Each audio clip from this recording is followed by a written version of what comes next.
Well, record companies are jumping into the nets with their own websites, charging a fee to you to download music. It's just the latest example of how internet content that was once free is now available for a price, but is it a business model that works? We're joined now by T.S. Kelly. He's a media analyst with Nielsen Net Ratings. T.S., good to see you. Hey there.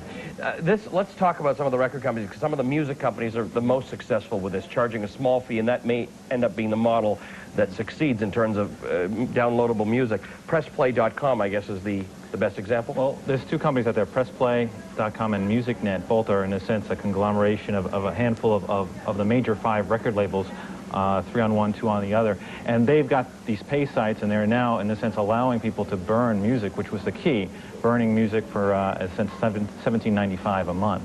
And again, there's a lot of free sites, even if you just talked about the one just a moment ago, that in a sense are giving it away for free or for a reduced price, and that's in a sense got the record companies on guard and on the prowl. The issue here is the same as it is across the media world, aside from the proprietary issues of things that are downloaded on the web. It's advertising. It's that banners didn't seem to work. A lot of these companies are finding that, in fact, it's just not paying for anything. One provider or one website saying it pays for nothing but the pens, really. That's right. I mean, it's still $7.2 billion in online advertising in 2001. That's a big chunk of change. We've seen, though, with this pay model that has been developing, about $675 million. So just under about 10%, but still important. But who's it working for? Well, right now we've seen a couple of companies where, again, there's a couple of bright spots, so it's not necessarily a free lunch anymore.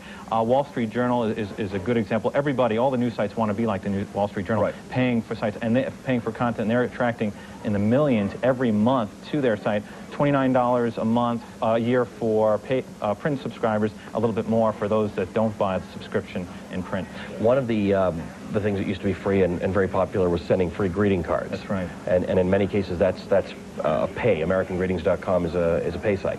That's right. As a matter of fact, last year at this time, on one of their sites, BlueMountain.com, they were attracting 12 million uniques per month. Now, again, would you rather have 12 million free customers, or would you rather have 4 or 5 million paid customers? They're charging $11.95 a year for access, and they're doing quite well with that model. So again, and also in this, as I said, you mentioned sports with MLB, they're charging $14.95 a year for all access to the baseball streams.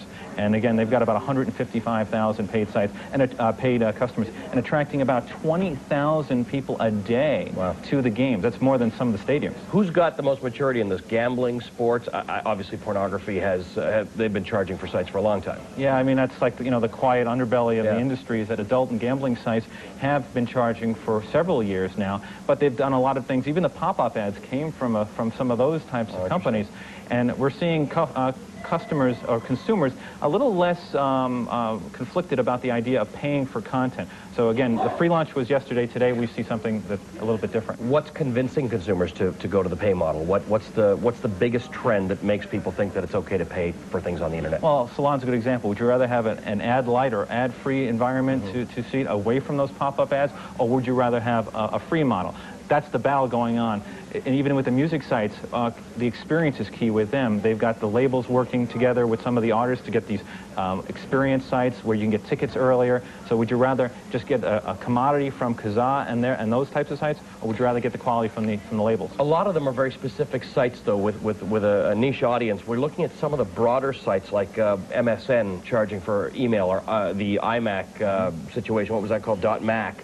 All of a sudden charging, and that's got some consumers and internet users up in arms.